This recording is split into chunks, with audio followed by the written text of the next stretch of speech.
দেশ তো এতটাই এতিম হয়ে যায় নাই যে কোনো একজন সুদখোর কিংবা সুদের কারিগরকে আনতে হবে আমাদের। এটা ছিল আমাদের বক্তব্যের মূল।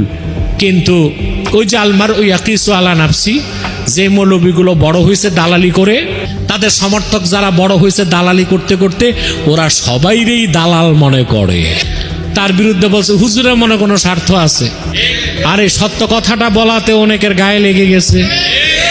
লাগুক, আমি কি এসব পরোয়া করি নাকি কে আমার পক্ষে আছে না নাই, যার মনে যা লাভ দিয়ে উঠে তা। আমরা দালালি করব কেন ভাই? না চাইতেই তো আল্লাহ অনেক সুযোগ দিছিলেন। আল্লাহর ভালোবাসার দিকে তাকায়া সব বাদ দিছি।